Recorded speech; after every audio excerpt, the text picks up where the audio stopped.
नमस्कार, आप देख रहे हैं आज तक। आपके साथ मैं हूं अंजना ओम कश्यप। आज स्पेशल रिपोर्ट में बात मोदी के कमिटमेंट पर योगी के एक्शन प्लान की। मोदी की वर्किंग स्टाइल को समझने वाले जानते हैं कि प्रधानमंत्री पहले लक्ष्य तय करते हैं और फिर उसे पूरा करते हैं। उत्तर प्रदेश चुनाव के दौरान में मोदी ने कई बड़े वादे किए थे। अब उन वादों को पूरा करने की जिम्मेदारी योगी के कंधों पर है। दिल्ली में प्रधानमंत्री से मुलाकात के दौरान अगले 100 दिनों के एक्शन प्लान पर योगी ने चर्चा की। अगले 100 दिनों में योगी को मोदी की वर्किंग स्टाइल के हिसाब से कमिटमेंट को पूरा करना है।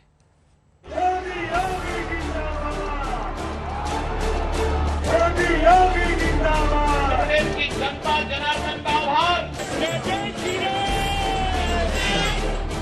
जल्द योगी आदित्यनाथ की ताजपोशी होगी, लेकिन ताजपोशी से पहले ही योगी आदित्यनाथ ने अगले 100 दिनों का एक्शन प्लान बना लिया। यानी आने वाले दिनों में योगी कौन कौन सा कमिटमेंट पूरा करेंगे, इसकी लिस्ट तैयार हो गई। मतलब यही है कि एक्शन प्लान रेडी है, बस शपथ ग्रहण का इंतजार। आखिर आप सोचेंगे कि योगी आदित्यनाथ की पहली और उनकी दूसरी इनिंग में क्या अंतर होगा। योगी आदित्यनाथ ने जब प्रधानमंत्री से दिल्ली में मुलाकात की जीत के बाद, तो उन्होंने क्या मंत्र दिया था और किस मंत्र के आधार पर अब योगी आदित्यनाथ की यह दूसरी पारी की सरकार चलने वाली है। मोदी स्टाइल में सरकार चलाएंगे योगी। 100 दिनों में पूरा करेंगे चुनावी कमिटमेंट।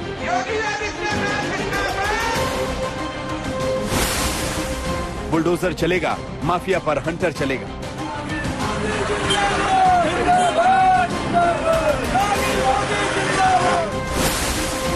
योगी के सरप्राइज गिफ्ट में क्या क्या है?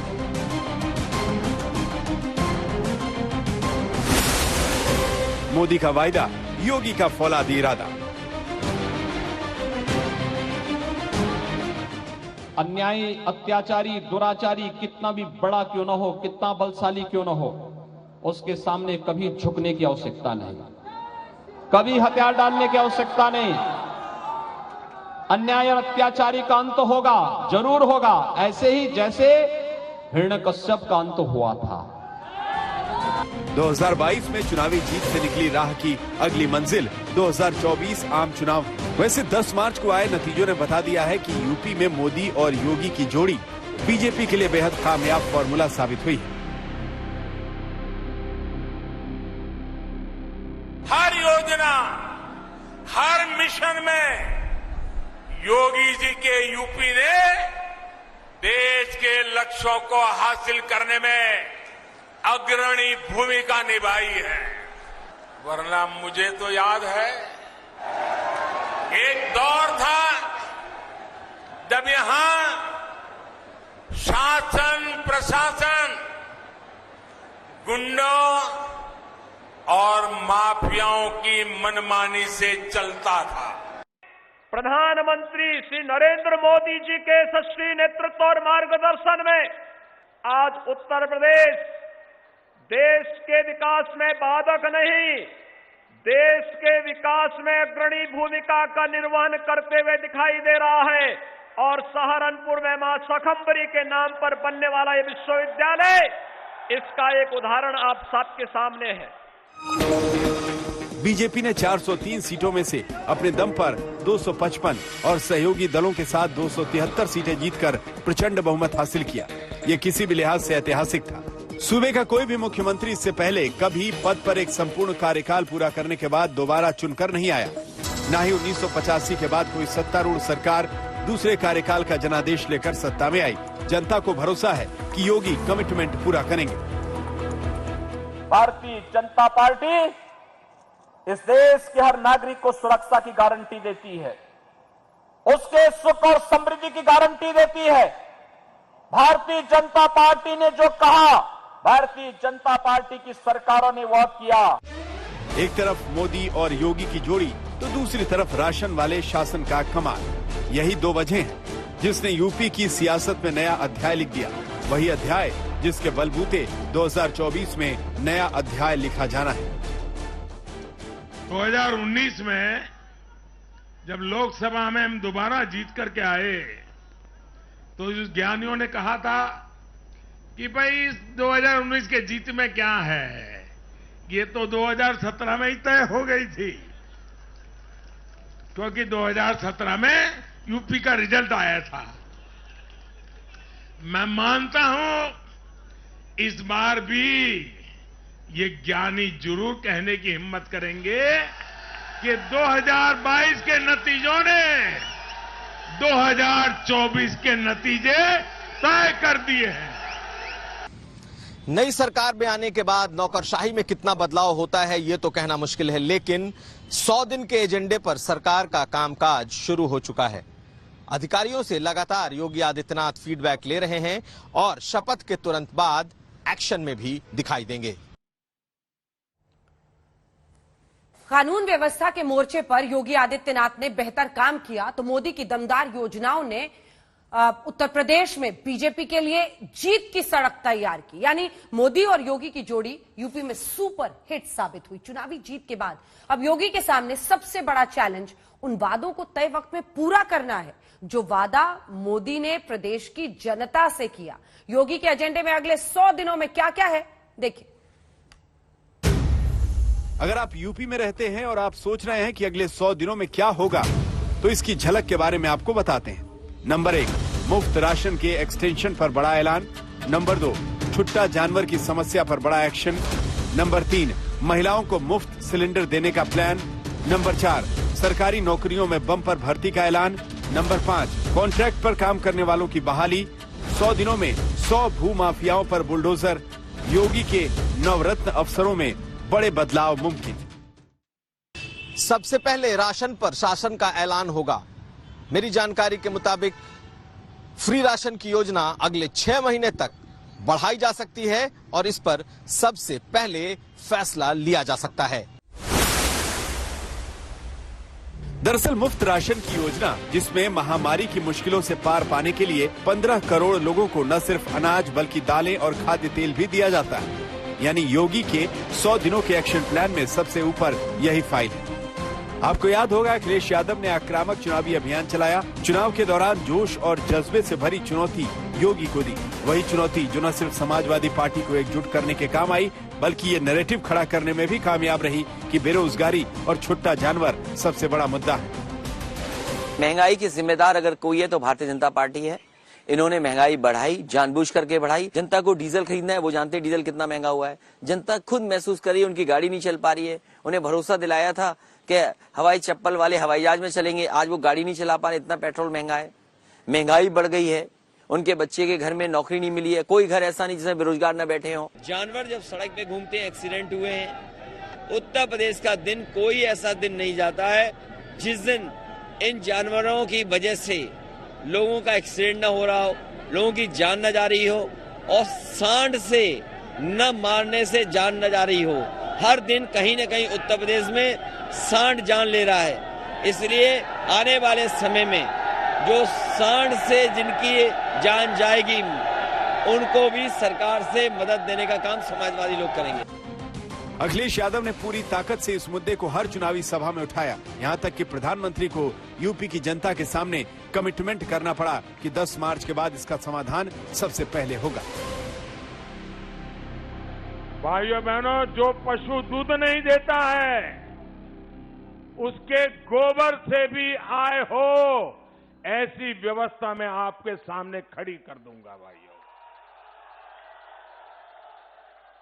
और एक दिन ऐसा आएगा कि छुट्टा जो पशु है ना, लोगों को लगेगा यार घर में इसको बांध लो, इससे भी कमाई होने वाली है। अखिलेश ने बीजेपी की कमजोर नस दबाई, लेकिन बीजेपी ने डैमेज कंट्रोल कर लिया। अब बारी है वादा पूरा करने की। छुट्टा जानवरों को लेकर सरकार सबसे पहले एक्शन में दिखेगी। इन छुट्टा जानवरों को सड़कों से पकड़ने की स्कीम तैयार की जा रही है, ब्लूप्रिंट तैयार है। इन्हें गौशालाओं में भेजा जाएगा। जो लोग छुट्टा जानवरों को गांवों में छोड़ रहे हैं, उन पर भी कार्रवाई हो सकती है। ऐसी प्लान बनाई गई है और साथ साथ गौशालाओं में इन छुट्टा जानवरों का क्या बेहतर इस्तेमाल हो, इस पर भी एक टास्क फोर्स बनाया जा सकता है। योगी सरकार ने सभी मंत्रालयों से वैकेंसी की लिस्ट तैयार करने को कहा है। योगी ने साफ निर्देश दिए हैं कि शपथ ग्रहण के बाद अगले 100 दिनों में अटकी और लटकी सभी सरकारी नौकरियों के मामले निपटाए जाएंगे। सबसे बड़ी सौगात उन लोगों को मिलेगी जो कॉन्ट्रैक्ट पर थे लेकिन उनकी नौकरी चली गई थी। योगी सरकार ऐसे सभी लोगों को वापस बहाल करेगी। अगले 100 दिनों के एक्शन प्लान के मुताबिक योगी महिलाओं को मुफ्त गैस सिलेंडर देने का बड़ा वायदा पूरा करेंगे। वहीं कॉलेज की छात्राओं को मुफ्त स्कूटी के साथ साथ नौजवानों को 2 करोड़ टैबलेट और लैपटॉप मुफ्त देने का वायदा पूरा किया जाएगा। हमने कहा भी देखो विकास भी कराएंगे लेकिन बुलडोजर रुकेगा नहीं, माफिया के ऊपर बुलडोजर चलता रहेगा। दंगाइयों के फोटो फिर से लगाएंगे चौराहे चौराहे पर और नोटिस जाएगी कि तुमने इतने साल पहले दंगा किया था, अब बेटा समय आ गया इसकी भरपाई भी कर लो। और इसलिए भाइयों बहनों, एक तरफ विकास है और विकास के साथ साथ माफिया के खिलाफ बुलडोजर भी है। ये वही चला सकता है जिसमें दम होगा। बुलडोजर के नाम पर योगी आदित्यनाथ ने चुनावी सभाओं में खूब तालियां बटोरी, लेकिन अब ये तालियों तक सीमित नहीं है। अगले 100 दिनों के कार्यक्रम में सरकार बुलडोजर चलाने जा रही है, यानी कि भूमाफियाओं पर बुलडोजर चलेगा। कई ऐसे बड़े नाम आपको दिखेंगे जिनके अवैध संपत्तियों पर यह बुलडोजर चल सकता है और साथ साथ गले में तख्ती लगाए कई अपराधी थानों के इर्द गिर्द भी नजर आ सकते हैं। ये योगी आदित्यनाथ की पूरी कोशिश होगी कि जिस मुद्दे को उन्होंने चुनाव के दौरान जोर शोर से उठाया वो कम से कम कैमरे पर भी दिखाई दे। मंत्रालय और योगी के दफ्तर से जो खबरें मिल रही हैं उससे साफ है कि योगी की पहली इनिंग से दूसरी इनिंग और ज्यादा दमदार होगी। कुमार अभिषेक, लखनऊ, आज तक। क्या योगी प्रभावशाली मुख्यमंत्री से प्रधानमंत्री के रूप में उभर सकते हैं जैसा मोदी ने किया? क्या योगी का मॉडल आने वाले दिनों में राजनीति में नया ट्रेंड सेट कर सकता है? ये सवाल इसलिए उठ रहे हैं क्योंकि 10 मार्च को उत्तर प्रदेश के चुनावी नतीजे आने के बाद योगी का बुलडोजर फुल स्पीड में चल रहा है। योगी दोबारा सीएम बनने जा रहे हैं। ये सुनकर ही यूपी के अलग अलग जिलों में मोस्ट वांटेड गले में तख्ती लेकर सरेंडर करने पहुंच रहे हैं।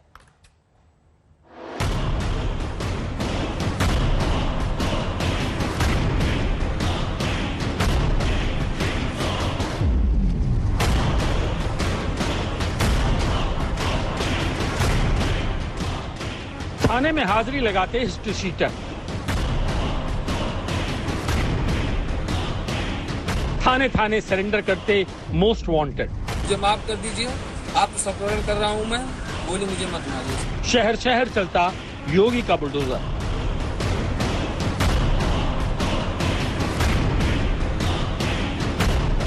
योगी का नॉन स्टॉप एक्शन जारी है।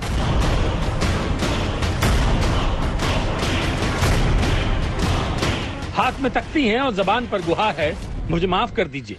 योगी आदित्यनाथ ने अभी दूसरी इनिंग की पारी शुरू नहीं की, लेकिन उससे पहले अपराधियों के दिलो दिमाग में कानून का खौफ बहुत कुछ बयां करने को काफी है।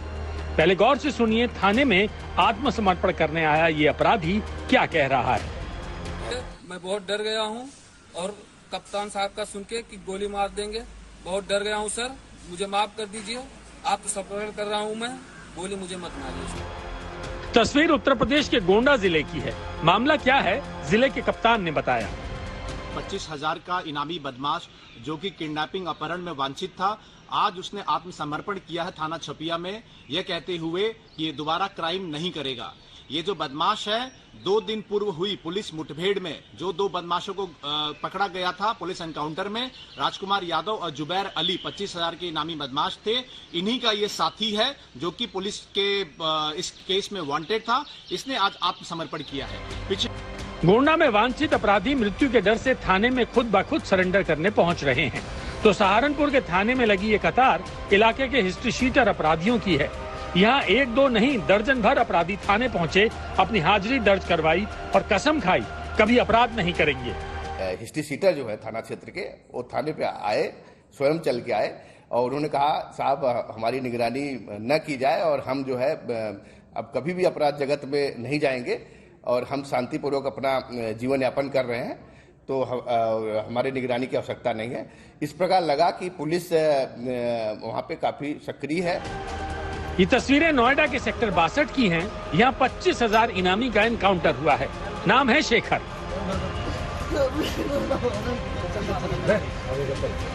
सूचना के आधार पे हम लोगों ने एक शेखर जिसके ऊपर लगभग 8 मुकदमे हैं और हमारे यहाँ से वांटेड था, उसके ऊपर 25,000 रुपये का इनाम दिया। इसको हम लोगों ने सूचना के आधार पर एक्सेप्ट किया। इसी रोड पे ये गाजीपुर मंडी की तरफ जा रहा था, इसी ट्रांजैक्शन के फेरे में। ये जब अपने आप को इस रोड पे घिरा दिखा था, इसने हमारे टीम्स पर अटैक किया था। उसमें हम लोगों ने जवाबी कार्रवाई की और इसके एक घायल हुआ है, इसको तत्काल हम लोगों ने अस्पताल भेजा है। और उसके बाद इसके पोजीशन से एक बैग मिला है, जिस बैग में गोकसी करने वाले बहुत सारे जो औजार होते हैं वो मिले हैं।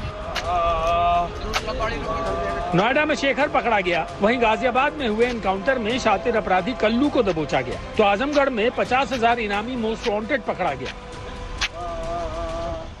कल 13 मार्च को सुबह 9 बजे थाना दीदारगंज में एक घटना घटित हुई थी, जिसमें एक महिला और एक बच्ची, इन दोनों की धारदार हथियार से हत्या कर दी गई थी।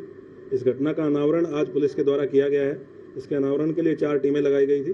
घटना कारित करने वाले अभियुक्त चंद्रजीत चौहान पुत्र लालधारी चौहान, जिसकी उम्र लगभग 28 साल है, जो मृतका के गांव गवाई का ही रहने वाला है, इसको पुलिस के द्वारा आज गिरफ्तार किया गया। पूछताछ के दौरान इससे आला कत्ल और लगभग 9,60,000 रुपए जो इसने वहां से लूटे थे, ये बरामद किए गए। इधर अपराधियों पर हंटर चल रहा है, तो वहीं दूसरी तरफ योगी का बुलडोजर भू माफियाओं की इमारतों को जमींदोज कर रहा है। ये तस्वीरें मेरठ की हैं। यहाँ कुख्यात माफिया बदन सिंह बद्दो और उसके गुर्गों की अवैध इमारत पर योगी का बुलडोजर चला। भले ही 2.5 लाख इनामी बदन सिंह बद्दो कानून की आंखों में धूल झोंक रहा हो, लेकिन योगी की पुलिस उसको सरगर्मी से तलाश रही है। मतलब यही है कि किसी भी दिन बड़ी खबर आ सकती है। सिर्फ मेरठ ही नहीं, बल्कि उत्तर प्रदेश में अलग अलग शहरों में योगी का बुलडोजर फुल स्पीड में चलने लगा है। क्या मेरठ, क्या कानपुर और क्या हापुड़। योगी आदित्यनाथ की दूसरी इनिंग शुरू होने से पहले ही ट्रेलर रिलीज हो गया है। सोचिए जब पिक्चर रिलीज होगी तो क्या होगा। आज तक ब्यूरो। योगी के शपथ ग्रहण की तैयारी पूरी हो चुकी है, लेकिन टीम योगी में कौन कौन होगा, यानी मंत्रिमंडल में किन नेताओं को शामिल किया जाएगा, जगह मिल सकती है। आज तक को मिली जानकारी के मुताबिक लिस्ट फाइनल हो चुकी है और जो सबसे बड़ी बात सामने आई है वो यही कि योगी की दूसरी इनिंग में उन्हीं विधायकों को मौका मिलेगा जिसकी छवि बेदाग है।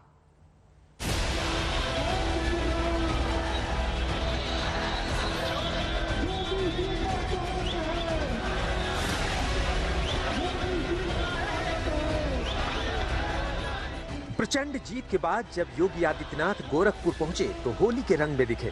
कार्यकर्ताओं पर फूलों की वर्षा की।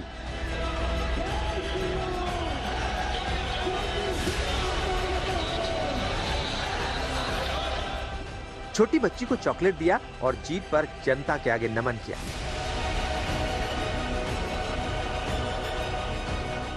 मुख्यमंत्री योगी आदित्यनाथ गोरखपुर में होलिका दहन के कार्यक्रम के लिए पहुंचे हैं पांडे हाता इलाके में। इस इलाके में यहां पर परंपरा चली आ रही है मठ की, जहां पर शोभा यात्रा के जरिए होलिका माता का वो पूजन करते हैं और उसके बाद यहां के लोगों का अभिवादन स्वीकार करते हैं और होलिका दहन के कार्यक्रम की शुरुआत करते हैं। मुख्यमंत्री योगी आदित्यनाथ का मुख्यमंत्री के तौर पर लगातार दूसरी बार वो सरकार बनाने जा रहे हैं। विकास के लिए, सुरक्षा के लिए, सुशासन के लिए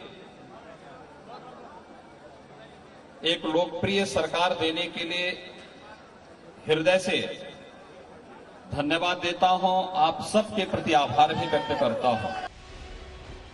योगी गोरखपुर में हैं, होली मना रहे हैं और लखनऊ में उनके शपथ ग्रहण की तैयारी जोरों पर जारी है। यह शपथ ग्रहण समारोह एकाना स्टेडियम में होगा।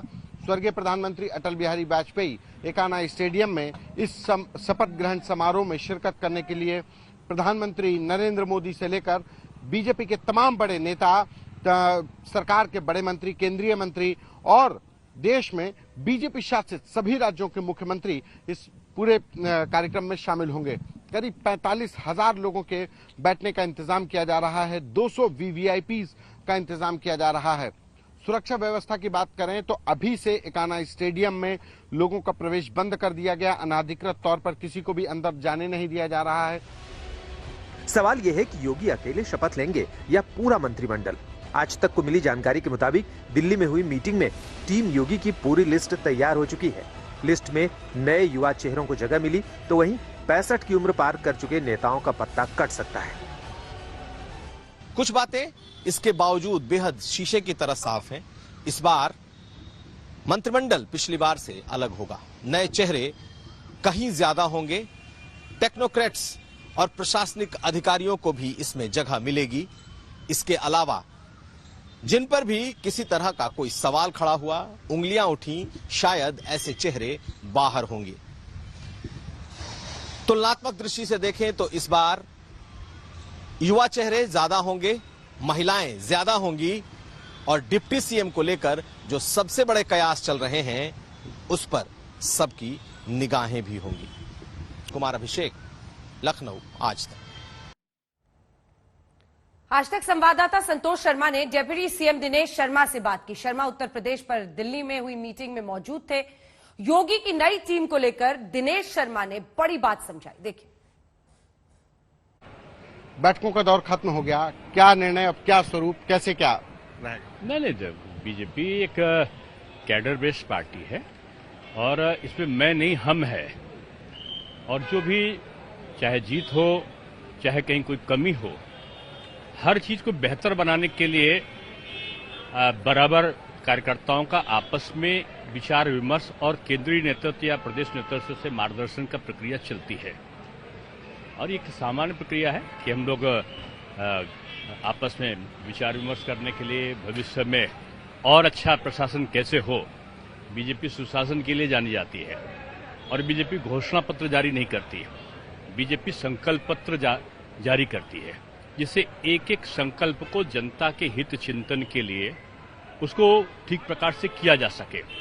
उत्तर प्रदेश यूपी नंबर 1 कैसे बने, सारा जो फोकस है सरकार का माननीय मुख्यमंत्री जी के दिशा निर्देशन पे हमेशा चिंतन रहा है पिछली सरकार में।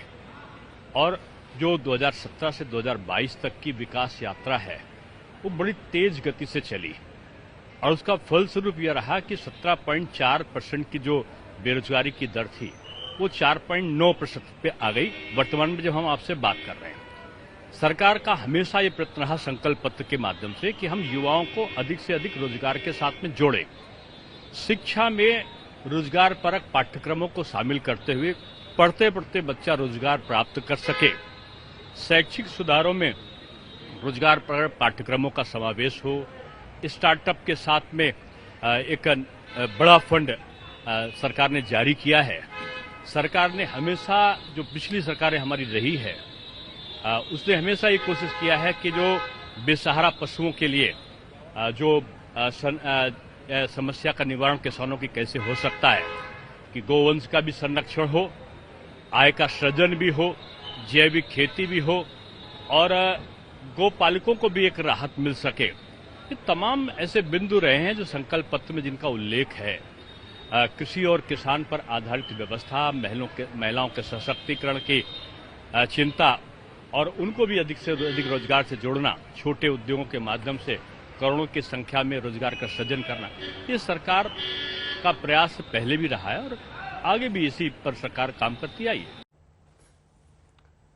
तो आपने सुना उप मुख्यमंत्री को। टीम योगी में नए चेहरों की लिस्ट फाइनल हो गई है तो अखिलेश के गठबंधन में एक दूसरे पर ठीकरा फोड़ने का खेल शुरू हो गया। आपको दिखाते हैं समाजवादी पार्टी के साथ गठबंधन में चुनाव लड़े महान दल के नेता क्यों स्वामी प्रसाद मौर्य पर भड़के हुए हैं।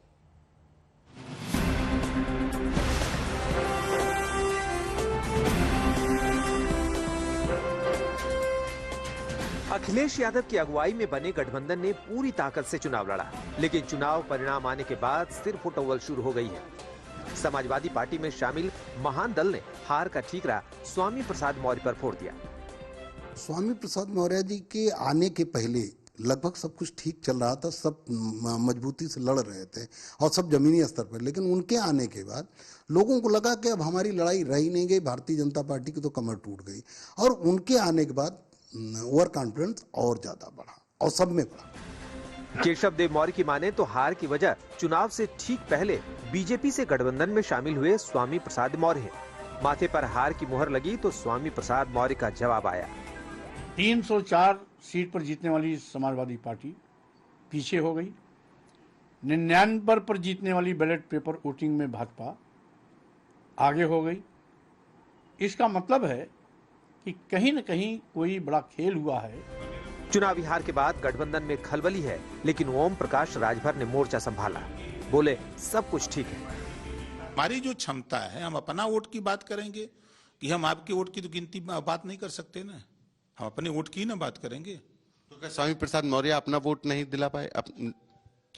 भाई दो लोग लड़ रहे थे ना, तो दो लोग लड़ रहे थे, सिटिंग एमएलए थे और ये भी मल्ली वहां गए थे, तो दोनों लोगों में बंटवारा हुआ ना। ऐसा थोड़ा है कि भाई दो भाई हैं तो बंटवारा होगा तो आधा तो हो ही जाएगा ना। जो 20 होगा ज्यादा ले लेगा, जो कमजोर हो कम पाएगा। बीजेपी के हाथों मिली करारी हार के बाद गठबंधन के भविष्य पर सवाल उठ रहे हैं। हालांकि अभी नेताओं का यही कहना है कि अखिलेश का साथ पसंद है। तो क्या अखिलेश यादव के गठबंधन में सब कुछ ठीक ठाक नहीं है? चुनाव नहीं जीतने की कसक उनके गठबंधन में दिखाई देने लगी है। महान दल के केशव देव मौर्य ने इस हार के लिए स्वामी प्रसाद मौर्य को जिम्मेदार ठहराया है। अपने गठबंधन का ओवर कॉन्फिडेंट होना और साथ साथ स्वामी प्रसाद मौर्य को बीजेपी का एजेंट बता देना, यह साफ दिखा रहा है कि अखिलेश यादव के गठबंधन में एक दरार पड़ चुकी है। क्या यह दरार बढ़ेगी? सबसे बड़ा सवाल यही है।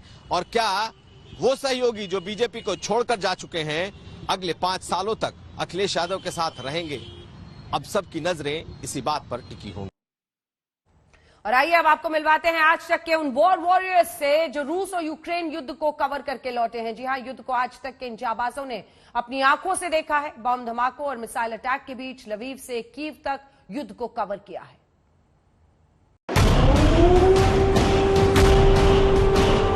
अधिकतर जो अंतर्राष्ट्रीय मीडिया है वो आपको लवीव शहर में ही दिखेगा। ये कीव के पास एक एयरफील्ड के पास धमाका हुआ है। We are moving away from this area, we are being told to leave this area. यहाँ लगभग 30 से 32 धमाके हुए हैं। इतने बम मिसाइल जो है कीव या उसके आसपास के इलाके में फायर नहीं किए गए हैं। रूस यूक्रेन की जंग में जाबाज रिपोर्टिंग। कीव के बाहरी इलाकों में भारी बमबारी चलती रही कल रात भर। एयर रेड सायरन बज रहे हैं। Very close and the bombing is coming closer to us. आगे बढ़ने की इजाजत यहाँ से नहीं है क्योंकि शेलिंग चल रहा है। आज तक के कैमरे में कैद हुई रूसी बमबारी।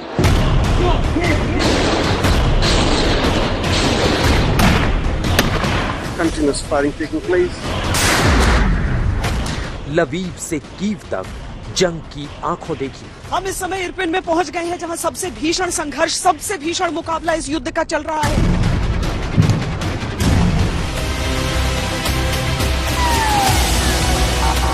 Five missile strikes in this very area in Brovary. Operation Ganga का गवाह बना आज तक। यूक्रेन के बंकरों में पहुंचे आज तक के रिपोर्टर। इस समय एक परमाणु निरोधक बंकर में है। जंगी टैंक और लैंडमाइन के बीच जाबाज रिपोर्टिंग। लवीव सिटी में एयर रेड सायरन्स बजने लगे हैं। बमबारी गोलाबारी के बीच आज तक की कवरेज। जिस इलाके में हम मौजूद हैं यहाँ से बहुत स्पष्ट धमाकों की आवाजें बार बार रह कर आ रही हैं। बिखरती बिल्डिंगों, गिरते मिसाइलों को हमने देखा।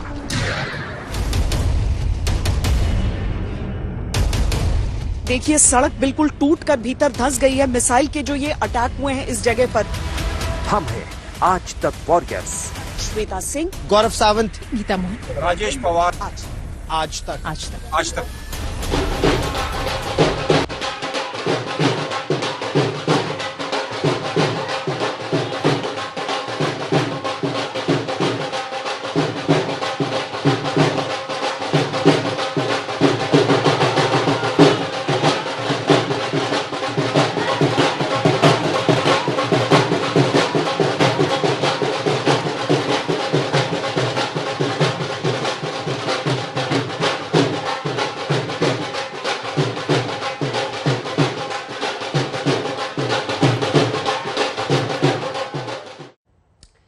नमस्कार, आप देख रहे हैं आज तक, आपके साथ मैं हूं अंजना ओम कश्यप।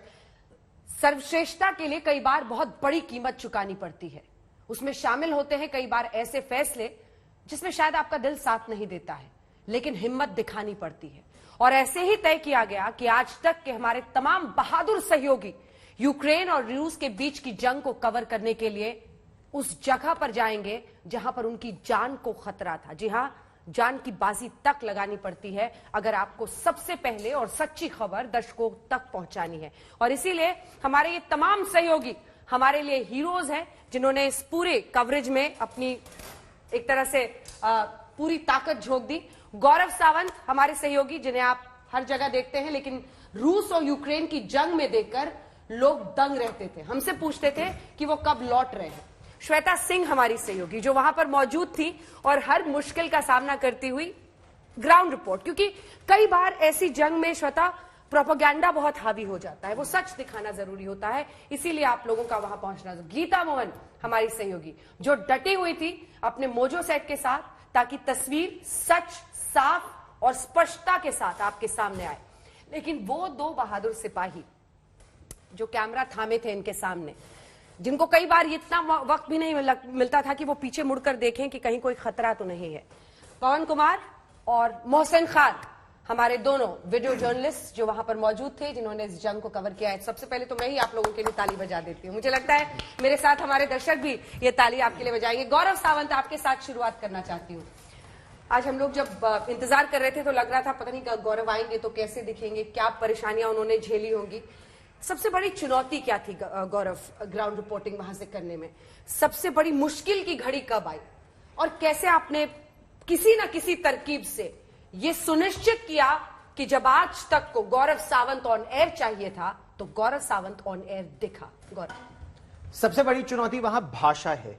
उन्हें आपकी भाषा नहीं आती, आपको उनकी भाषा नहीं आती। जब बमबारी शुरू हुई तो क्या टैक्सी ड्राइवर, क्या इंटरप्रेटर, सब चले गए, तो आप अकेले रह गए एक युद्ध के मैदान में, जहां आप उनकी भाषा नहीं बोलते, वो आपकी भाषा नहीं बोलते, और जंग एक पड़ोसी देश से उनकी हो रही है, रूस और यूक्रेन की, जहां यूक्रेन में हर व्यक्ति को जो यूक्रेनी नागरिक नहीं है उसे दुश्मन के रूप में संभवतः देखा जाता है कि कहीं वो रूस की मदद तो नहीं कर रहा, और आपके हाथ में कैमरा है और वहां बम गिर रहे हैं, तो उनको लगता है कहीं आप डायरेक्ट ट्रांसमिट तो नहीं कर रहे हैं। तो इस सस्पिशन की दृष्टि से वो आपको देखते हैं। तो कहीं ये बताना पड़ता था कि आई एम एन इंडियन हूं, या कुछ एस्टैब्लिश करते थे, क्या करते? एक तो हम लोग देखने से ही भारतीय लगते हैं, तो इसका एक फायदा होता है क्योंकि भारतीयों के प्रति उनके मन में संवेदना रहती है। चाहे वो राज कपूर के दौर की बात हो या फिर लगातार जिस तरह से भारत और यूक्रेन के संबंध रहे हैं, और वहां बहुत भारतीय हैं, और बहुत भारतीय है भी, तो भारत की छवि बहुत अच्छी है एक राष्ट्र के रूप में, तो भारत के प्रति उनके मन में अच्छी भावना भी रहती है कि हम आईटी है, डॉक्टर है, मेडिकल प्रोफेशन में है, तो हम अच्छा ही काम कर रहे होंगे।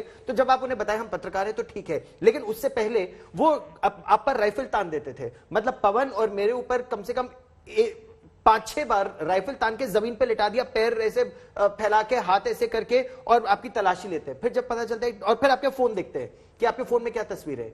कोई संवेदनशील इलाके की तस्वीर है तो इमीडिएटली डिलीट कीजिए, कैमरा में कोई तस्वीर है डिलीट कीजिए, नहीं मिली तो फिर आपको वो जिमी जिमी जिमी गाना भी सुना देते हैं। जिमी जिमी जिमी गाना, हाँ, उनको हिंदी फिल्मों से बहुत प्यार। श्वेता सिंह, सबसे बड़ी चुनौती जो रही है? वो तो गीता का नाम सुनते ही सीता और गीता उनको याद आता था, और मेरा नाम सुनते ही श्वेतलाना पूछते थे, क्योंकि वहां पर श्वेता का मतलब होता है लाइट। तो वो कई बार चुनौती, पता है अंजना, मुझे लगता था ना कि अगर सामने सामने आकर गोलीबारी करो, सामने सामने आकर मुकाबला करो, जो स्ट्रीट फाइट्स की बात हम कर रहे थे, या फिर एकदम सामने सोल्जर्स हो, फ्रंटलाइन वाली जंग, उसको कवर आप कर सकते हैं। जब शेलिंग आपके ऊपर होने लगती है फिर आप क्या करते हैं? उन गोलों पर तो कंट्रोल नहीं। जो फॉरेन मर्सनरीज वहां गए लड़ने, उनमें से आधे से ज्यादा इसीलिए वापस भाग गए क्योंकि वो बोले कि हमारे ऊपर गोला आकर गिरा, हम क्या करें, हम लड़े कैसे उस चीज से। जो जर्नलिस्ट वहां पर, पहला तो ठीक है स्नाइपर एक्शन में था, लेकिन दूसरे जब जर्नलिस्ट हमने खोए अपने, तो उसमें शेलिंग थी। मुझे लगता है वो सबसे ज्यादा यही हो रहा था कि रशिया कहीं पर भी बैठा था, लेकिन जब शेलिंग हो जाती थी तो एक जर्नलिस्ट के लिए, चाहे आप बुलेट प्रूफ पहने, हेलमेट पहने, कुछ भी पहन ले, बहुत ज्यादा प्रॉब्लम्स वहां पर आएंगे। गीता, आपके लिए अनुभव कैसा था? चैलेंजिंग था, क्योंकि हमने काफ़ी सारे एरियाज अकेले कवर किए, मोजो जैसे आपने कहा, मोजो किट के साथ। तो मेरे लिए ये जानना ज़रूरी था कि मेरा जो सोर्स है, जिससे मैं मिलने वाली हूँ और जाके स्टोरीज करने वाली हूँ, क्या वो सही है, या नहीं, क्या वो मुझे सही जगह लेके जाएगा या नहीं। तो एक building of confidence with a source was very important, क्योंकि अगर हम किसी के साथ चले जाए फ्रंट लाइन पे और वो हमें हैंड ओवर ही कर दे किसी मर्सनरी पर, you know, if I am handed over, तो बहुत प्रॉब्लम वाली बात थी। तो इसलिए one, building confidence, knowing your source, knowing the fixers very well, और उसके बाद फुल कॉन्फिडेंस के साथ जाना। लेकिन अकेले जाना, जैसे गौरव ने कहा, ड्राइवर्स चले गए थे, इंटरप्रेटर्स नहीं मिल रहे थे, तो खुद फिर गाड़ी चलाना पड़ा, बिकॉज कोई ऑप्शन नहीं था, वरना हम रिपोर्ट ही नहीं कर पाते। तो मेरे लिए सबसे बड़ा चैलेंज था to find my ground in the first few days. उसके बाद बिकॉज कॉन्टैक्ट्स बिल्ड हो गए थे, I knew exactly where to go and how to report. दिनों के बाद जी पवन, सबसे बड़ी चुनौती ऐसी जगह पे ये होती है कि कुछ जगह है जो आपको लगता है सुरक्षित है, कुछ जगह है जो आपको पता है कि रिस्क है ज्यादा, लेकिन वहां पर जाना भी है और करना भी है। मन में क्या चलता था? सबसे पहले तो यही था कि लैंग्वेज का बड़ा प्रॉब्लम आता था कि उनको हम लोग कन्विंस कैसे करें कि हम लोग क्या दिखाना चाह रहे हैं और क्या शूट करने हम लोग आए हैं, क्योंकि अगर हमारे पास इंटरप्रेटर नहीं था तो हमें बड़ी दिक्कत होती थी। एक तो वहाँ पे जब मिलिशिया लोग आने लगे, लोकल पब्लिक जिनको हथियार दे दिए गए थे कि देश के लिए लड़े, तो हम लोगों के लिए बड़ी दिक्कत हो जाती थी कि उनको हम लोग कैसे बताएं कि हम लोग मीडिया हैं, जर्नलिस्ट हैं। तो वहाँ पे वो एक अलग एक्सपीरियंस होता था कि उनको कन्विंस करके कैसे शूट करना है। जगह जगह पे आपको अपना भी ध्यान रखना है, अपने रिपोर्टर्स के साथ भी काम करके रहना है कि कैसे हम लोग एक दूसरे को सपोर्ट करें, एक दूसरे का कॉन्फिडेंस बढ़ा के काम करते रहें। कई कई जगह पे हम लोगों को बिठा भी दिया था चेकिंग करके लिए, लगा भी दिया था राइफल। कभी ऐसा हुआ कॉन्फिडेंस एक दूसरे का बढ़ाने के लिए कुछ बोलना पड़ा गौरव को? हाँ, बोला था एक बार, कुछ नहीं होगा पवन, कुछ नहीं होगा, आराम से मैं तेरे साथ ही हूँ। और शक की नजर से कैमरामैन को ही देखा जाता है ना, क्योंकि उसके हाथ में कैमरा है, उसके पास तो अटैक उसी पे करते हैं कि कैमरा पीछे ऐसा रहेगा, कनपट्टी में बंदूक उसकी पहले लगेगी। वो ज्यादा रिस्क लेते हैं रिपोर्टर्स, कैमरा पर्सन। कई जगह पे तो उन्होंने एक पॉइंट था जहाँ पे उन्होंने नाम भी रख दिया कि पवन का पॉइंट आ गया, क्योंकि मैक्सिमम टाइम पे जो है वहीं पर हम लोगों को चेकिंग के लिए रोका जाता था और वहीं पे हमें मुझे ही जो है घुटनों को बिठा के राइफल लगा के चेक किया था। आप ये सोचिए कि घुटने के बल बिठा देते हैं, कनपट्टी पे राइफल और कॉक करके, वेपन कॉक्ड है और आपकी कनपट्टी पे लगाए, और तब आप उससे बात कर रहे हैं कि हम पत्रकार हैं, हमें गोली मत मारो, हम खबर दिखा रहे हैं, हमारा जो इक्विपमेंट चेक करना है चेक कर लो। आप कैसे बोलते थे? इंग्लिश में उनको एक्सप्रेस कर, दोनों भाषाओं में, थोड़ी अंग्रेजी थोड़ी हिंदी। वो लोग समझते हैं, जर्नलिस्ट वो लोग समझते हैं, दो तीन वर्ड्स जिनका सहारा लेकर आप कन्वे कर सकते हैं। मोहसिन, आपने मोर्चा संभाला और उस दिन की हम देख रहे थे एंकरेज दिन ये थी और लोगों को बसों से निकाला जा रहा था, पीछे शेलिंग की भी आवाज आ रही थी और आप 360 कैमरा दिखा रहे थे चारों तरफ से, क्योंकि विजुअली ही एस्टैब्लिश किया जा सकता है कि आप कितनी खतरनाक जगह पर हैं, लेकिन आप वहां पर थे। वो अनुभव, वो एक्सपीरियंस, वो तो जो हम 360 कैमरा कर रहे थे, लेकिन मेन प्रॉब्लम जो आई, हम एक जगह गए जहां पर ट्रेनिंग चल रही थी, सिविलियंस को ट्रेन कर रहे थे आर्मी। तो वहां उन्होंने हमें बोला, कुछ हमें शॉर्ट्स देने थे कि इनकी आर्मी में कुछ दिन बाद चेंजेस हो रहे थे। पहले जो यूक्रेन का फ्लैग है येलो और ब्लू, पहले उनकी येलो बैंड था, ब्लू बैंड था, येलो बैंड था, उसके बाद चेंज हुआ ब्लू में। तो हमको बैंड शूट करना था, उनके फेसेस शूट करने थे, शूट भी करना है, लोकेशन भी नहीं दिखानी है। शूट करने के बाद उनको दिखाना है कि हमने ये शूट किया है, कॉन्फिडेंस में लेने के लिए। और फिर उसमें एंकर भी आपका खड़ा है, आपको अपना एंकर भी लेना है, उनकी लोकेशन भी नहीं दिखानी है, बताना भी है कि हम कहाँ पे हैं। पर मौसम पर कभी बंदूक लेता नहीं? मेरे पे कोई बंदूक कभी तक नहीं, वो इसलिए कि वो औरतों की बड़ी इज्जत करते हैं। तो मेरे साथ फीमेल रिपोर्टर होने का मुझे फायदा ये था कि कभी ऐसा हुआ नहीं। एक्चुअली अंजना, पता है, बहुत इज्जत करते हैं। और विमेंस डे पर तो वो तस्वीर मैंने ट्वीट की थी जो आप लोगों को टैग करके किया था, वो गुलाब का फूल, सोचिए युद्ध के क्षेत्र में गुलाब का फूल हर लड़की को। गीता उस समय अपना रिकॉर्डिंग कर रही थी, तो उन्होंने गौरव के हाथ में पकड़ा दिया कि आप दे दीजिएगा बाद में। मुझे पता चला आपको भी गुलाब के फूल दिए गए। गीता नहीं, वो गीता के लिए दिया था, लेकिन भाषा नहीं थी तो मैं प्रसन्न तो काफी था। I am sure. दो सुंदर यूक्रेन की युवतियों ने आके गुलाब का फूल दिया। लेकिन एक भाषा समस्या, दूसरी गोलीबारी समस्या, गोलाबारी समस्या, और एक जगह से दूसरी जगह जाना समस्या। जैसे जब हम लोग मारियोपोल में थे, मारियोपोल से निकलना, कि वहां ट्रेन लाइन उन्होंने बॉम्ब कर दी, अब वहां निकले कैसे? तो खुद गाड़ी चलाकर वहां से निकलना पड़ा, और गाड़ी मिलेगी कैसे? तो एक महिला वहां से निकलना चाहती थी, उनके पास ड्राइवर नहीं था, हमारे पास गाड़ी नहीं थी, किसी के थ्रू मिले और वैसे 250 किलोमीटर गाड़ी चला के निकले। खाने को कुछ मिला आप लोगों को वहां? जब मिला तो अच्छा मिला। पवन, जब तक वार स्टार्ट नहीं हुआ तब तक तो मिला था, लेकिन जब एक बार वार स्टार्ट हो गई तो लोग जब भागने लगे वहां शहर छोड़ के। राजेश पवार बार बार बताते थे कि मैं सुपरमार्केट से आ रहा हूँ, मैं वेजिटेरियन हूँ, मेरे लिए कुछ नहीं मिल रहा है, तो खाना मिल रहा था? Bread butter bread butter soup भी मिल जाता है कई बार, अगर आपकी किस्मत अच्छी होती है तो ब्रेड बटर, भात दाल भुजिया सब्जी सब खाना है।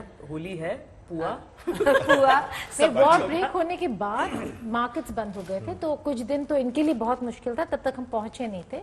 उसके बाद हम लकीली हमारे लिए हेल्प आ गया, हमें सपोर्ट स्ट्रक्चर मिल गया, तो खाना मुश्किल नहीं था। लेकिन कीव में लोगों के लिए खाना बहुत मुश्किल था। कीव में और जब सुपरमार्केट्स खुले भी, और वो हमने रिपोर्ट्स दिखाए भी, जब खुले तो पैकेज फूड्स, यानी कि जो पैकेज फूड्स होते हैं वो मिल रहे थे, लेकिन दूध नहीं, फ्रेश फूड, अगर तुम चाय भी बनाना चाह रही हो तो वहां पर दूध, अगर घर में 10 साल से छोटा बच्चा है तब आपको वो दूध मिल रहा है, वरना आपको दूध नहीं मिल रहा है। तो फ्रेश फूड नहीं था, यानी कि फ्रेश वेजिटेबल्स, फ्रेश फ्रूट्स और मिल्क। रात होने के बाद थोड़ा मतलब हम लोगों को भी यहाँ घबराहट होती थी सोचकर, वहां तो कर्फ्यू, रात होने के बाद लगता होगा कि वो म्यूजिक आवाज धम बोला, फिर धम, आप काउंट कीजिए कितनी बार आप सुन सकते हैं। पहली रात तो फिर हमने देखिए बंकर्स, आप मेट्रो स्टेशन में जाकर रहना पड़ेगा, वहां पर कनेक्टिविटी नहीं मिलेगी, फीड कैसे भेजेंगे।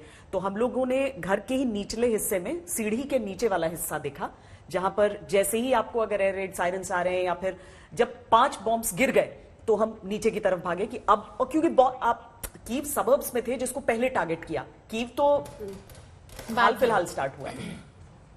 मुझे लगता है आप सबकी बहादुरी को सलाम, पूरा देश सलाम कर रहा है। डटे रहे, हालात खराब होते रहे, लेकिन उन बदतर हालातों में देखिए ये जज्बा आज तक का, जिसमें ये सभी लोग वहां पर डटे रहे। आप सबको बहुत बहुत धन्यवाद इस ब्यूटीफुल एक्सटेंसिव कवरेज के लिए, क्योंकि प्रोपेगेंडा की जो पूरी मशीनरी थी वो हर तरफ से, विदेशी media, western media, Ukraine, Russia, सब, और उन सब के बीच सच पर कायम रहना तभी मुमकिन हुआ जब ये लोग ग्राउंड जीरो पर मौजूद थे। ये आज तक का जज्बा है अंजना, आपने भी। देश दुनिया की बाकी खबरों के लिए आप देखते रहिए आज तक।